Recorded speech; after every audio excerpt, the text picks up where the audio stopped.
नमस्कार मित्रांनो, पंडिती काव्य परंपरेचा विचार करत असताना श्रेष्ठ पंडितांची जी मालिका आपण पाहतोत, या मराठी श्रेष्ठ पंडितांच्या मालिकेतील शेवटचे एक सर्वश्रेष्ठ असे पंडित म्हणजे मोरोपंत पराडकर.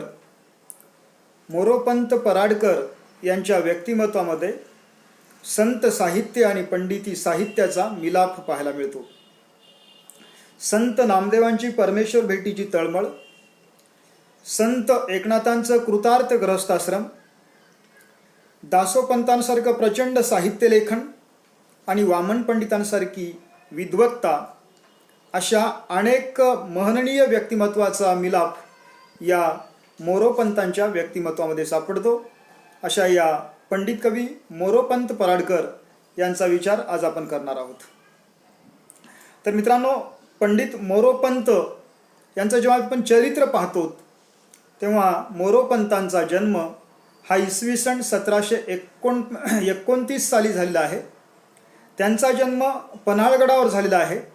तसं त्यांचं मूळ घराणं हे कोकणातलं होतं. म्हणजे रत्नागिरी जिल्ह्यातील राजापूर तालुक्यातील जे सौंदळ नावाचं गाव आहे तेथील मूळ घराणं हे मोरोपंतांचं होतं. पुढे हे कुटुंब म्हणजे पन्हाळगडाला स्थायिक झालं आणि त्यामुळं मोरोपंतांचा जन्म पन्हाळगडावर इसवी सन 1729 साली झालेला आहे. मोरोपंतांचं पूर्ण नाव आहे मोरेश्वर रामचंद्रपंत पराडकर. हे मोरोपंत नावानंच सुपरिचित झालेले आहेत. मोरोपंतांचं शिक्षण जे आहे ते केशव शास्त्री, गणेश शास्त्री यांच्याकडं पन्हाळगडावरच झालेलं आहे. म्हणजे वयाच्या 24व्या वर्षापर्यंत मोरोपंतांनी आपल्या सगळ्या संस्कृत साहित्याचा, संत साहित्याचा अभ्यास गुरु केशव शास्त्री आणि गणेश शास्त्री यांच्याकडं पन्हाळगडावरच केलेलं होतं. आणि त्यानंतर मोरोपंतांनी इसवी सन 1752 साली ते बारामतीला बाबूजी नाईक यांच्याकडं पुराणिक म्हणून आश्रयास आले किंवा पुराण सांगण्यासाठी त्यांची नेमणूक झाली. आता बाबूजी नाईक म्हणजे त्या परिसरातलं एक मोठं नाव होतं. बाबूजी नाईक म्हणजे हे पेशव्यांचे व्याही होते आणि त्यांच्याकडं पुराणिक म्हणून मोरोपंत या ठिकाणी वास्तव्यास आले आणि तब्बल 41 वर्ष म्हणजे इसवी सन 1752 ते 1793 पर्यंत म्हणजे असे जवळपास 41 वर्ष मोरोपंत बाबूजी नाईक यांच्याकडं बारामती या ठिकाणी राहिले. आणि बारामती या ठिकाणी वास्तव्यास राहिल्यानंतर ते पुराण सांगून उरलेला जो वेळ आहे, उरलेल्या वेळेमध्ये काव्यलेखन करणं हा मोरोपंतांचा छंद होता. पण पुराण सांगितल्यानंतर उर्वरित वेळेमध्ये मोरोपंत काव्यलेखन करू लागले. असं 41 वर्ष निरंतर मोरोपंतांनी काव्यलेखन केलेलं आहे आणि मोरोपंतांची पदरचना जवळपास 60,000च्या आसपास भरते. एवढं प्रदीर्घ लेखन मोरोपंतांनी केलेलं आहे. आता पहा, मोरोपंतांचा मृत्यू हा इसवी सन 1794 साली झालेला आहे आणि चैत्र शुद्ध 15 वार मंगळवार रोजी त्यांचा मृत्यू झालेला आहे. म्हणजे हनुमान जयंतीचा जो दिवस आहे त्या दिवशी सकाळच्या प्रहरी या मोरोपंतांचा मृत्यू झालेला आहे. आता पहा, मोरोपंतांचं काव्य अभ्यासण्यापूर्वी किंवा मोरोपंतांच्या ग्रंथांचा अभ्यास करण्यापूर्वी मोरोपंतांची काव्यलेखनामागची भूमिका पाहणं गरजेचं आहे. मोरोपंत नेमकं कोणत्या भूमिकेतून काव्यलेखन करतात या संदर्भात जेव्हा आपण विचार करतो तेव्हा मोरोपंत आपल्या ग्रंथामध्ये असं म्हणतात हरी ज्याचा कैवारी त्या पांडू सुतासी वंदितो भावे, वाटे चरित्र त्यांचे काही तरावया गावे. मोरोपंत असं म्हणतात की हरी ज्याचा कैवारी त्या पांडू सुताशी मी वंदितो भावे आणि वाटे चरित्र त्याचे काही तरावया गावे. म्हणजे माझा काहीतरी उद्धार व्हावा या भूमिकेतून मी परमेश्वरांचं चरित्र गात आहे, लिहित आहे, असं मोरोपंत सांगतात. म्हणजे संतांप्रमाणेच मोरोपंत देखील आत्मोद्धाराच्या प्रेरणेतून साहित्य लेखन करतात. इतर कवीच्या पार्श्वभूमीवर किंवा इतर पंडितांच्या पार्श्वभूमीवर जेव्हा मोरोपंत या पंडितांचा आपण विचार करतो, बाकी पंडित पांडित्य प्रदर्शनाच्या भूमिकेतून काव्यलेखन करताना दिसतात, तर कोणी कला विलासाच्या भूमिकेतून काव्यलेखन करताना दिसतात. तर कोणी वेगळे म्हणजे काही नवीन प्रयोग करण्याच्या भूमिकेतून काव्यलेखन करताना दिसतात. पण मोरोपंतांची प्रेरणा किंवा मोरोपंतांच्या काव्यलेखनामागची भूमिका आहे पा. हरी ज्याचा कैवारी त्या पांडू सुतासी वंदितो भावे, वाटे चरित्र त्याचे काही तरावया गावे. आणि अशा प्रकारे आत्मोद्धाराच्या प्रेरणेतून या मोरोपंतांनी साहित्य लेखन केलेलं आहे. आता मी आरंभी सांगितल्याप्रमाणे मोरोपंतांचं काव्य जे आहे त्या काव्यामध्ये संत काव्य आणि पंडिती काव्याचा मिलाप आपल्याला आढळतो. संतांप्रमाणे मोरोपंतांचं काव्य हे उपदेशपर आहे. त्याचबरोबर आत्मोद्धाराची प्रेरणा त्याच्या पाठीमागं आहे. आणि त्याचप्रमाणे पंडितांच्या काव्याप्रमाणे त्यामध्ये कलाविलास आहे, विविध रसांचा प्रभावी आविष्कार आहे, व्यक्तिचित्रण अत्यंत मार्मिक आणि नेटकं आहे. म्हणजे या ठिकाणी पहा, संत काव्य आणि पंडिती काव्य या दोन प्रवाहांचा मिलाप या मोरोपंतांच्या साहित्यामध्ये आढळतो. आता मोरोपंतांचा मराठी साहित्य विश्वामध्ये परिचय कशामुळे आहे किंवा मोरोपंतांचं नाव अजरामर कशामुळे झालेलं आहे साहित्य क्षेत्रामध्ये, त्याचं कारण आहे मोरोपंतांनी लिहिलेल्या आर्या किंवा साकी. तर पहा, मोरोपंतांनी म्हणजे आर्या ज्या लिहिलेल्या आहेत, आर्या लिहिण्यामध्ये मोरोपंतांची उंची कोणत्याही पंडिताला गाठता आलेली नाही. मराठीमध्ये काही म्हणजे काव्यप्रकार आहेत पहा, त्या काव्यप्रकारांचं त्या म्हणजे एका कवीचं असं समीकरण जोडलेलं आहे. असं म्हणतात पहा, ओवी ज्ञानेशाची, अभंग तुकयाचा, सुश्लोक वामनाचा आणि आर्या मयूरपंताची. म्हणजे एक सुंदर ओवी काय असते हे जर पाहायचं असेल तर एक आदर्श नमुना म्हणून ज्ञानेश्वरीच पाहिली पाहिजे किंवा ज्ञानेश्वरांचीच ओवी लिहिली पाहिजे. ओवी लिहावं तर ज्ञानेश्वरांनी. आणि एक म्हणजे उच्च दर्जाचा अभंग काय असतो किंवा अभंगामध्ये काय उंची असू शकते हे जर पाहायचं असेल तर तुकारामांचाच अभंग पाहिला पाहिजे. आणि श्लोक रचना जर पाहायची असेल तर वामन पंडितांची पाहिली पाहिजे. आणि त्यानंतर आर्या हा जो वृत्त प्रकार आहे तो त्या वृत्त प्रकारामध्ये, त्या वृत्त लेखनामध्ये एक उंची गाठणारे पंडित जर कोण असतील तर ते आहेत मोरोपंत. म्हणून असं म्हणतात पहा, आर्या मयूरपंतांची. म्हणजे आर्या आणि साखी लेखनामध्ये या मोरोपंतांचा हातखंडा होता. म्हणजे अशा प्रकारे आर्या लेखनामुळं मोरोपंत हे अजरामर झालेले आहेत. म्हणून मोरोपंतांना पहा आर्यापती असंही म्हणतात. आता पहा, या मोरोपंतांची एकूण साहित्यसृष्टी काय आहे किंवा मोरोपंतांचं एकूण वाङ्मयीन योगदान काय. तर पहा, या ठिकाणी मोरोपंतांचे जे ग्रंथ आहेत त्या ग्रंथामध्ये प्रामुख्यानं आर्या भारत हा मोरोपंतांचा सगळ्यात महत्त्वाचा ग्रंथ आहे. हा ग्रंथ 17,170 आर्यांचा आहे. आणि त्यानंतर दुसरा ग्रंथ आहे मोरोपंताचा, तो म्हणजे रामायण किंवा त्याला संकीर्ण रामायणे असं म्हणतात. या ग्रंथामध्ये एकूण 16,000 पदं आहेत आणि यामध्ये एकूण 108 प्रकारची रामायणे लिहिलेली आहेत. त्याचं नावच आहे संकीर्ण रामायणे. आता यामध्ये पहा, मंत्रबद्ध रामायणं 31 आहेत, चित्र रामायणे 10 आहेत, निरूपणात्मक रामायणं 3 आहेत आणि विशिष्ट नामक रामायणं 15 आहेत, विविध वृत्तात्मक रामायणे 15 आहेत, याशिवाय इतर रामायणे 11 आहेत. म्हणजे अशा प्रकारे एकूण 108 रामायणे या मोरोपंतांनी लिहिलेली आहेत. आणि तिसरा त्यांचा ग्रंथ म्हणजे हरिवंश. या ग्रंथाची पदसंख्या आहे पहा 5,444. त्याननंतर कृष्ण विजय या ग्रंथाची पदसंख्या आहे 3,669. आणि मंत्र भागवत हा मोरोपंतांचा अत्यंत गाजलेला असा ग्रंथ. या ग्रंथाची पदसंख्या आहे 3,592. आणि ब्रह्मोत्तर खंड यामध्ये 1,200 पद आहेत. आणि अशा प्रकारचे मोरोपंतांचे एकूण 6 ग्रंथ आहेत. आणि मोरोपंतांचे काही स्फुट प्रकरण वजा ग्रंथ आहेत पहा किंवा काही प्रकरण आहेत.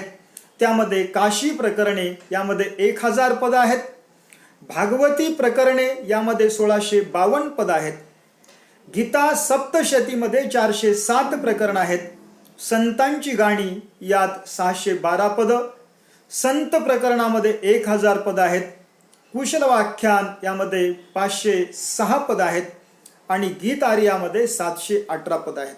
म्हणजे अशा प्रकारे हे मोरोपंतांचे स्फुट प्रकरण आहेत. यानंतर मोरोपंतांचे काही स्फुट काव्य आहे पहा. त्यामध्ये संशय रत्नावली आहे, किंवा मोरोपंतांनी स्त्री गीतं लिहिली आहे, त्यामध्ये सीता, सावित्री वगैरे ह्या म्हणजे यांच्याबद्दल त्यांनी गीत लेखन केलेलं आहे. आणि मोरोपंतांचे स्तोत्र जे आहेत ते खूप प्रसिद्ध आहेत पहा. आणि त्यातल्या त्यात श्लोक केकावली म्हणजे स्तोत्रेच आहेत. या श्लोक केकावलीमध्ये परमेश्वर भेटीची अर्थता, व्याकुळता या ठिकाणी व्यक्त झालेली आहे. म्हणजे जसं की रामदासांच्या करुणाष्टकामध्ये परमेश्वर भेटीची अर्थता व्यक्त झालेली आहे, त्याच पद्धतीने थोडं निराळ्या शैलीमध्ये मोरोपंतांनी आपल्या केकावलीतून परमेश्वर भेटीची ओढ, अर्थता किंवा परमेश्वरची भेट होत नसल्यामुळे मनाला होणारं दुःख त्यांनी आपल्या श्लोक केकावलीतून प्रकट केलेलं आहे. तर मित्रांनो, अशा प्रकारे ही मोरोपंतांची समग्र साहित्यसृष्टी आहे. पण आपले मोरोपंत यांचा मराठी साहित्य विश्वात जो परिचय आहे किंवा ज्या ग्रंथामुळं मोरोपंतांचा एक वेगळा ठसा उमटला किंवा ज्या ग्रंथामुळं मोरोपंतांना आर्यापती ही उपाधी मिळाली, असा मोरोपंतांचा एक अत्यंत महत्त्वाचा जर ग्रंथ कोणता असेल तर तो त्यांचा आर्याभारत हा मोरोपंतांचा महत्त्वाचा ग्रंथ आहे. आता आर्याभारत हा मोरोपंतांचा एक महत्त्वाचा ग्रंथ. आता पहा, आर्याभारत या ग्रंथाबद्दल असं म्हणतात पहा, मोरोपंतांच्या कीर्ती मंदिराचा आधारस्तंभ म्हणजे आर्याभारत आहे. म्हणजे मोरोपंतांना खऱ्या अर्थानं कीर्ती मिळवून देणारा, मोरोपंतांना प्रसिद्धी मिळवून देणारा किंवा मोरोपंतांचा ठसा ज्या ग्रंथामुळे उमटला साहित्य विश्वामध्ये, असा तो ग्रंथ म्हणजे आर्याभारत. म्हणून त्याला असं म्हणतात, मोरोपंतांच्या कीर्ती मंदिराचा तो आधारस्तंभ आहे. किंवा मोरोपंतांच्या परिणत म्हणजे उच्च कोटीच्या प्रज्ञेचा प्रभावी आविष्कार या आर्याभारत ग्रंथातून झालेला आहे. म्हणजे मोरोपंतांच्या उच्च कोटीच्या प्रतिभेचा प्रभावी असा आविष्कार ज्या ग्रंथातून झाला तो ग्रंथ म्हणजे आर्याभारत आहे. किंवा असंही म्हणतात पहा, मोरोपंतांच्या काव्य विकासाच्या सर्व खुणा आर्याभारतामध्ये पाहायला मिळतात किंवा आर्याभारतामध्ये एकवटलेल्या दिसतात. म्हणजे मोरोपंतांच्या कवितेचं बलस्थान, मोरोपंतांच्या काव्य विकासाच्या सर्व खुणा त्यांच्या या आर्याभारत या ग्रंथामध्ये पाहायला मिळतात. असा एक महत्त्वाचा ग्रंथ म्हणजे आर्याभारत आहे. आर्याभारत हा ग्रंथ एका आर्यावृत्तामध्ये आहे. म्हणजे आर्या नावाच्या एका वृत्तामध्ये मोरोपंतांनी अख्खी महाभारत कथा सांगितलेली आहे. महासागर रूप असणारा महाभारत त्यांनी एका आर्यावृत्तामध्ये सांगितला. हे मोरोपंतांचं कौशल्य अत्यंत लक्षणीय आहे. म्हणून आता पहा, या ग्रंथाची ओवीस म्हणजे आर्या संख्या काय आहे तर 17,170 आर्यामध्ये त्यांनी पूर्ण महाभारत कथा सांगितलेली आहे. आता पहा, आपल्या पंडिती काव्य परंपरेमध्ये तिघांनी महाभारत कथा सांगितलेली आहे. एक मुक्तेश्वर, ज्यांचा मुक्तेश्वरी महाभारत हा ग्रंथ आहे. दुसरे आहेत श्रीधर पंडित, ज्यांचा पांडव प्रताप नावाचा ग्रंथ आहे. आणि तिसरी आहेत मोरोपंत, ज्यांचा आर्याभारत नावाचा ग्रंथ आहे. पण या तीनही पंडितांमध्ये सगळ्यात उत्कृष्ट जर महाभारत कथा जर कोणी सांगितलं असेल तर ते मोरोपंतांनी आर्याभारतच्या रूपानं सांगितलं. म्हणून अशा प्रकारचा मराठी साहित्य विश्वातला महाभारताची कथा सांगणारा एक अत्यंत महत्त्वाचा ग्रंथ तो म्हणजे आर्याभारत आहे. ह्या ग्रंथ लेखनामागं मोरोपंतांची भूमिका काय होती पहा, तर ती आपली भूमिका स्पष्ट करताना मोरोपंत म्हणतात, श्री व्यास प्रभूला वंदुनी मी भारत इतिहास रस, पाजीन तुम्हा श्रोत्या अमृत रसाहून फार सरस हा सरस. तर ते म्हणतात पहा, आता महर्षी व्यासाला वंदन करून मी भारत इतिहास रस तुम्हाला पाजवण्याचा प्रयत्न करत आहे. कारण महाभारताचे निर्माते महर्षी व्यास असं म्हणतात पहा, व्यास उच्छिष्ट जगत सर्वम, म्हणजे जगातलं सगळं व्यासाचं उष्ट आहे आणि महाभारत तर व्यासानेच निर्माण केलेलं आहे. म्हणून मी व्यास प्रभूला सर्वप्रथम वंदन करून भारत इतिहास रस म्हणजे महाभारत रूपी इतिहासाचा रस मी तुम्हा श्रोत्यांना पाजणार आहे. आणि ते रस कसं आहे तर ते अमृत रसापेक्षाही सरस आहे. म्हणजे अशा प्रकारे म्हणजे मोरोपंतांना हे म्हणायचं आहे, महाभारतातली संस्कृतमधली कथा किंवा संस्कृतमधला महाभारत हा ग्रंथ किंवा त्यातली कथा मराठी भाषेमध्ये रसाळपणे लोकांपर्यंत पोहोचवण्याच्या भूमिकेतून मी हा ग्रंथ लिहित आहे. म्हणजे संस्कृतमधला महाभारत हा ग्रंथ मराठी भाषेमध्ये रसाळ शैलीमध्ये लोकांपर्यंत पोहोचवणं या भूमिकेतून मोरोपंतांनी आपला हा आर्या भारत हा ग्रंथ लिहिलेला आहे. ह्या ग्रंथाचं पहिलं आणि एक महत्त्वाचं विशेष असं आहे पहा, या ग्रंथामध्ये संक्षेप चातुर्य आहे. मोरोपंत विलक्षण संक्षेप औचित्य म्हणजे विस्ताराचं औचित्य पाळतात. म्हणजे कुठं संक्षेप करायला पाहिजे, कुठं विस्तार करायला पाहिजे याचं तारतम्य मोरोपंतांकडे आहे. मूळ महाभारतामधले लांब लचक पाल्हाळ असणारे किंवा कंटाळवाणे जे प्रसंग आहेत ते सगळे प्रसंग, काही त्याच्यातले काही प्रसंग मोरोपंतांनी मुळातून वगळून टाकलेले आहेत किंवा काही प्रसंगांचा त्यांनी संक्षेप केलेला आहे. आता पहा, मूळ महाभारतामध्ये कर्ण पर्वातील त्रिपुराचा इतिहास त्यांनी वगळलेला आहे किंवा दुशला जन्म, दुशला विवाह आणि कल्माशपाद कथा असे कितीतरी मूळ महाभारतातले प्रसंग त्यांनी वगळलेले आहेत. किंवा जे प्रसंग कंटाळवाणे आहेत, लांबलचक आहेत, पाल्हाळिक आहेत, अशा प्रसंगांचा त्यांनी म्हणजे संक्षेप केलेला आहे, म्हणजे मोजक्या शब्दात सांगितलेलं आहे. कसं असते पहा, विस्तृत सांगायला काही म्हणजे बुद्धिमत्ता लागत नाही, कौशल्य लागत नाही, पण विस्तृत आशय मोजक्या शब्दात सांगायला कौशल्य लागत असते किंवा त्याला गुणवत्ता लागत असते आणि ती गुणवत्ता मोरोपंतांकडे होती. म्हणून ते म्हणतात पहा, व्यासकृत महाभारत लक्ष ग्रंथ प्रसिद्ध हा भारी, आर्या व्रते रचितो स्वल्पांतची आणि तो कथासारी. त्याचं म्हणतात की व्यासकृत महाभारत, मी महाभारत कोणाच्या समोर ठेवलाय? व्यासांचा महाभारत लक्ष ग्रंथ प्रसिद्ध हा भारी, हा महासागरासारखा अथांग असा मोठा ग्रंथ, आर्या व्रते रचितो, तो ग्रंथ कशामध्ये रचतो मी? एका आर्या व्रतामध्ये रचतो आणि स्वल्पांतची आणतो कथासारी, म्हणजे स्वल्प स्वरूपामध्ये म्हणजे मोजक्या शब्दामध्ये ती कथा मी या ठिकाणी मांडत आहे. म्हणजे अशा प्रकारे आपल्या संक्षेपाबद्दल मोरोपंतांना म्हणजे जाणीव आहे आणि ती जाणीव त्यांनी आपल्या ग्रंथातून प्रकट केलेली आहे. म्हणजे या ठिकाणी पहा, मोरोपंतांनी या ग्रंथामध्ये कंटाळवाणे प्रसंग काही वगळले आहेत, काही प्रसंग मोजक्या शब्दात त्यांनी मांडलेले आहेत. म्हणून संक्षेप चातुर्य हे एक या ग्रंथाचं विशेष आहे किंवा मोरोपंतांच्या लेखनाचं विशेष या ठिकाणी पाहायला मिळते. तर यानंतर दुसरा विशेष असा आहे पहा, विस्तार कौशल्य. केवळ संक्षेप करून तुमचा ग्रंथ सुंदर ठरत नाही किंवा संक्षेप करून तुमच्या ग्रंथाचा दर्जा वाढत नाही, तर योग्य प्रसंगी विस्तारही केला पाहिजे. म्हणजे मूळ महाभारतातले जे प्रसंग रोचक आहेत किंवा ज्या प्रसंगामध्ये जे प्रसंग वाचत असताना वाचकांचं मन रमते, असे जे रोचक प्रसंग आहेत, असे रोचक प्रसंग हेरून या मोरोपंतांनी त्या प्रसंगांचा विस्तार केलेला आहे. आणि असे काही प्रसंग आहेत की किंवा काही प्रसंग त्यांनी स्वतःच्या कल्पनेनं म्हणजे खुलवलेले आहेत, सजवलेले आहेत. म्हणजे या ठिकाणी पहा, म्हणजे कंटाळवाणी प्रसंग मोजक्या शब्दात ते सांगतात आणि जे रोचक प्रसंग आहेत ते सजवून खुलवून सांगतात.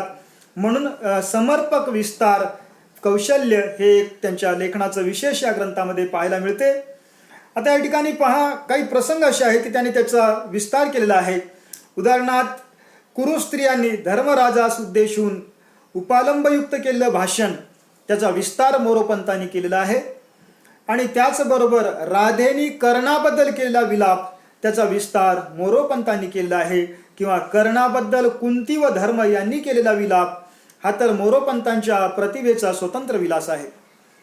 आणि त्याचप्रमाणे जेव्हा त्या महाभारतातल्या युद्धामध्ये अभिमन्यूचा मृत्यू होतो, तेव्हा त्या अर्जुनाच्या कुटुंबावर दुःखाचं डोंगर कसं कोसळते आणि अभिमन्यूची पत्नी उत्तरा कशा प्रकारे विलाप करते, त्याचं अत्यंत हृदयद्रावक असं वर्णन मोरोपंतांनी केलेलं आहे. पहा, ते वर्णन असं करतात, अंकी मस्तक घेऊन ती बाळा उत्तरा पहापती ते, चिबुक धरुनी हलविते लिहिले ऐसे कसे महापती ते.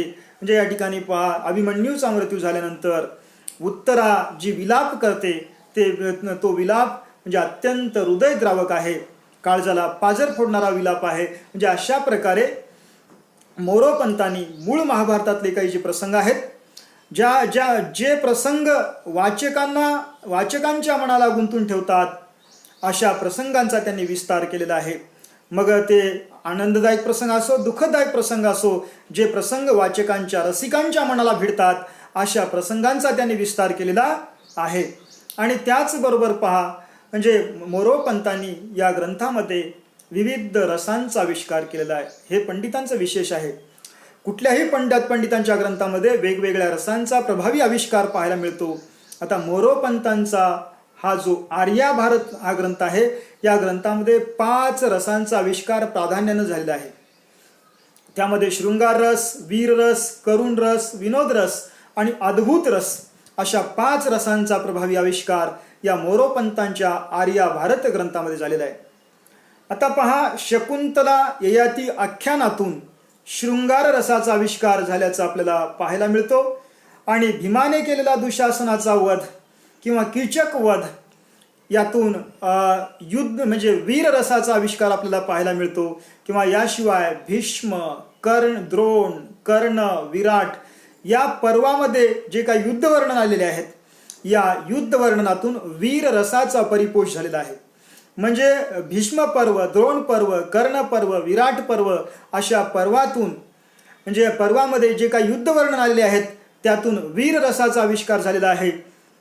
याशिवाय पहा, म्हणजे त्या कौरवांच्या दरबारामध्ये द्रौपदीचं जेव्हा वस्त्रहरण केले जाते तेव्हा ती द्रौपदी जेव्हा म्हणजे श्रीकृष्णाकडे धावा करते त्याचं वर्णन, किंवा भीमाला आवाहन करते त्याचं वर्णन, किंवा अभिमन्यू मृत्यू प्रसंगी म्हणजे उत्तरेनं केलेला विलाप, यातून करुण रसाचं दर्शन घडते. म्हणजे या ठिकाणी पहा, अभिमन्यूच्या मृत्यूनंतर अर्जुन, सुभद्रा, उत्तरा यांनी जो शोक केला त्यातून करुण रसाचं दर्शन घडते. किंवा वस्त्रहरण प्रसंगी द्रौपदी म्हणजे जो धावा करते त्यातून करुण रसाचं दर्शन घडते. याशिवाय पहा, उत्तर ब्रहणडा संवादातून विनोद रसाचं दर्शन घडते. आणि याशिवाय युद्ध वर्णनातून अद्भुत रसाचं दर्शन घडते. म्हणजे अशा प्रकारे मित्रांनो, या मोरोपंतांच्या आर्याभारत या ग्रंथातून शृंगार, वीर, करुण, विनोद आणि अद्भुत अशा 5 रसांचा आविष्कार या ग्रंथामध्ये झाल्याचा पाहायला मिळतो. आणि पहा, मोरोपंतांनी जे व्यक्तिचित्रण केलेलं आहे ते व्यक्तिचित्रण अत्यंत बहारदार आणि परिणामकारक असं व्यक्तिचित्रण आहे. आता महाभारतामध्ये हजारो व्यक्तिरेखा आलेल्या आहेत. त्यातल्या त्यात महाभारतातल्या ज्या मुख्य व्यक्तिरेखा आहेत त्यामध्ये कर्ण आहे, धृतराष्ट्र, द्रोण, अर्जुन, भीम, कुंती, द्रौपदी, सुभद्रा इत्यादींचं विलोभनीय असं व्यक्तिदर्शन मोरोपंतांनी घडवलेलं आहे. म्हणजे जणू काही हे पात्र आपल्या प्रकृतीसह, स्वभाव वैशिष्ट्यासह अत्यंत जिवंतपणे साकारलेले आहेत. म्हणजे मोरोपंतांचं पात्रचित्रण असं आहे पहा, की अत्यंत परिणामकारक ते पात्र आपल्या समोर वावरत आहेत, आपल्या अवतीभोवती वावरत आहे अशा प्रकारची जाणीव वाचकांना होण्यासारखं त्यांचं पात्रचित्रण आहे. म्हणजे त्यांच्या वृत्ती प्रवृत्तीसह, वासना विकारासह हे सगळे पात्र जिवंतपणे वावरताना दिसतात. म्हणजे अशा प्रकारे विलोभनीय व्यक्तिदर्शन हे मोरोपंतांच्या लेखनाचं एक विशेष आहे. आणि दुसरं एक विशेष मोरोपंतांचं असं आहे पहा, मोरोपंतांनी जे प्रसंग चित्रण केलेले आहेत ते प्रसंग चित्रण अत्यंत नाट्यपूर्ण असे आहेत. म्हणजे मोरोपंतांच्या लेखनाचं एक वैशिष्ट्य आहे पहा, मोरोपंत आपल्या ग्रंथाच्या माध्यमातून वाचकांना त्या महाभारत काळामध्ये घेऊन जातात. इतर पंडितांच्या पार्श्वभूमीवर मोरोपंतांचा हा एक वेगळेपणा आहे. आपण पाहतो मुक्तेश्वरांचा महाभारत पाहिलो. मुक्तेश्वरांनी महाभारतामध्ये मोठ्या प्रमाणात कालविपर्यास केलेला आहे. म्हणजे महाभारताची कथा सांगतात पण तपशील सगळे, संदर्भ सगळे आपल्या काळातले ते सांगतात. म्हणजे 17व्या शतकातला महाराष्ट्रच त्यांनी उभा करतात. पण मोरोपंतांचं तसं नाही. मोरोपंत महाभारताची कथा जेव्हा सांगतात, मोरोपंत भले जरी 17व्या शतकातले असले, 18व्या शतकातले असले तरी मोरोपंत महाभारताची कथा सांगत असताना वाचकांना त्या महाभारतकालीन वातावरणामध्ये घेऊन जातात. एवढं प्रसंगचित्रण त्यांचं प्रभावी आहे. आणि व्यक्तिदर्शनही तसंच आहे. मुळामध्ये ज्या ह्या व्यक्तिरेखा आहेत त्या व्यक्तिरेखाला स्वतःच्या प्रतिभेच्या बळावर एक वेगळं रूप त्यांनी प्राप्त करून दिलेलं आहे. म्हणजे अशा प्रकारे मोरोपंतांच्या लेखनाचे विशेष आहेत. याशिवाय मोरोपंतांचं जे संवाद लेखन आहे ते संवाद लेखन नाट्यपूर्ण असं आहे. एखाद्या नाटकामध्ये जसे संवाद असतात तसे मोरोपंतांच्या आर्याभारत या ग्रंथामध्ये संवाद आलेले आहेत. आता नाटकातले संवाद कसे असतात पहा, नाटकातल्या संवादामध्ये अभिनय दडलेला असते. आणि नाटकातले जे संवाद असतात, संवादाला नाटकाचं मूलद्रव्य असं म्हणतात पहा. तर या ठिकाणी पहा, नाटकातले जे संवाद असतात, संवादातून पात्रांचं मन, पात्राच्या भावना आणि पात्रांचं व्यक्तिमत्व अभिव्यक्त होत असते.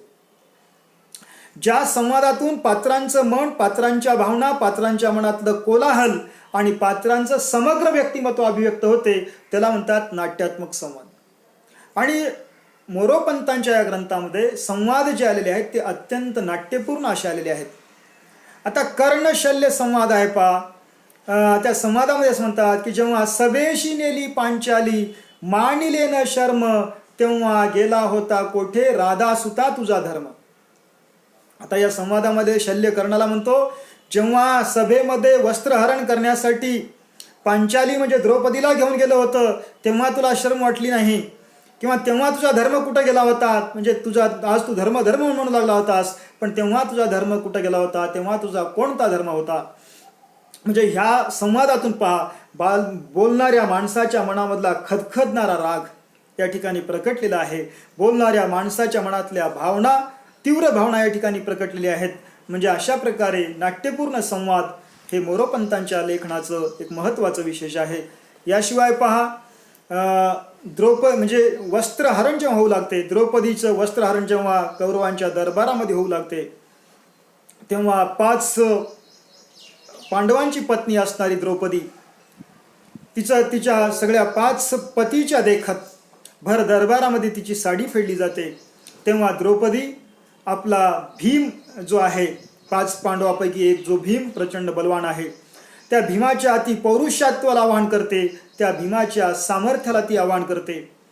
तर ती म्हणते पहा तेव्हा, हे स्त्री नवे प्रतिष्ठा तुमची, जरी ईस सोडिता पाणी, धर्मे चारतेच असे कावदला, प्रथम जोडिता पाणी. ती सामर्थ्य संपन्न अशा भीमाला उद्देशून म्हणते. तिचे 5 पती समोर उभे आहेत आणि त्यांच्या समोर तिची साडी फेडली जात आहे, आणि 5ही पती एकापेक्षा एक बलवान आहेत, आणि त्यांच्या समोर जेव्हा तिची साडी फेडली जाते, तेव्हा ती त्या भीमाच्या पुरुषत्वाला आवाहन करते आणि ती म्हणते, पहा, ही स्त्री नव्हे, म्हणजे केवळ एक बाई म्हणूच्याकडे पाहू नका, ही तुमची प्रतिष्ठा आहे, तुमच्या कुलाची प्रतिष्ठा आहे, कारण तुमची पत्नी आहे. जरी ईस सोडिता पाणी, जरी आज तुम्ही विचार पाणी सोडलं असं म्हणत असलात, तरी आपल्या विवाहामध्ये धर्मेच अर्थेच असं म्हणत तुम्ही का पाणी, म्हणजे तेव्हा पाणी जोडलात, म्हणजे अशा प्रकारचं तुम्ही मंत्र म्हणलात आणि आता त्याची विसर तुम्हाला का पडली, असं ती भीमाला उद्देशून म्हणते. यातून द्रौपदीच्या मनातलं प्रचंड दुःख, तिची अगतिकता, तिची अर्थता या ठिकाणी प्रकटलेली आहे, आणि त्याचबरोबर ती या ठिकाणी भीमाच्या पौरुषत्वाला आवाहन करते. म्हणजे अशा प्रकारे या आर्याभारत या ग्रंथातले जे संवाद आहेत ते संवाद अत्यंत नाट्यपूर्ण आहेत, अर्थसंपन्न आहेत आणि खूप मोठा अर्थ व्यक्त करणारे असे संवाद आहेत. आणि त्याचप्रमाणे पहा, या आर्याभारत या ग्रंथामध्ये कलात्मकतेप्रमाणेच भगवत प्रेमाचा दिव्य स्पर्श या ग्रंथाला झालेला आहे. मी तुम्हाला मागं सांगितलेलं आहे की संत साहित्य आणि पंडिती साहित्याचा समन्वय या मोरोपंतांच्या व्यक्तिमत्वामध्ये पाहायला मिळतो किंवा साहित्यामध्ये पाहायला मिळतो. त्यामुळं एखाद्या संतांप्रमाणे, कीर्तनकाराप्रमाणे मोरोपंत उपदेश देखील करतात या ग्रंथामध्ये. पंडिती साहित्यामध्ये फारसा उपदेश आढळत नाही. एक मुक्तेश्वरांचा अपवाद सोडला तर फार कोणी उपदेश करताना दिसत नाहीत, पण मोरोपंत मात्र एखाद्या संताप्रमाणे, पंडिताप्रमाणे ते उपदेश करतात. म्हणजे मनोरंजनाबरोबरच ते सदाचरणाचा बोध देतात. आता पहा, गुरु, शिष्य, पिता, पुत्र, राजा, प्रजा, बंधू, मित्र यांचे कर्तव्य काय आहेत ते मोरोपंत आर्याभारत या ग्रंथामध्ये सांगतात. त्याचबरोबर पहा, शांती, क्षमा, दया, परोपकार, कुलीनत्व, सत्व इत्यादी सद्गुणांचे प्रमेय काय आहेत तेही ते सांगतात. याशिवाय काम, क्रोधादी षडरिपू, दुराग्रह, द्यूत, कुसंगती ह्याचे दुष्परिणाम काय होतात तेही मोरोपंत या ठिकाणी सांगतात. म्हणजे अशा प्रकारे ह्या ग्रंथामध्ये एक म्हणजे कलाविलास जसा पाहायला मिळतो, एक उत्तम कलाकृती निर्माण करण्याचा प्रयत्न मोरोपंत जसा करतात, एका वृत्तामध्ये पूर्ण महाभारत सांगण्याचं कौशल्य जसं दाखवतात, त्याचप्रमाणे सदाचरणाचा बोध देतात. म्हणजे एखाद्या कीर्तनकाराप्रमाणे, प्रवचनकाराप्रमाणे ते उपदेश करतात. म्हणून आज अनेक कीर्तनकार मोरोपंतांच्या साहित्याचा आधार घेतात. तर अशा प्रकारचे पंडिती साहित्य परंपरेतले शेवटचे एक सर्वश्रेष्ठ पंडित म्हणजे मोरोपंत या मोरोपंतांचा विचार आपण इथे केलोत. पंडिती साहित्य परंपरेचा विचार आपण आतापर्यंत केलोत. तर मित्रांनो, आपला पंडिती साहित्य परंपरा हा जो प्रवाह आहे तो प्रवाह येथे संपलेला आहे. तर आपण इथे थांबू. धन्यवाद.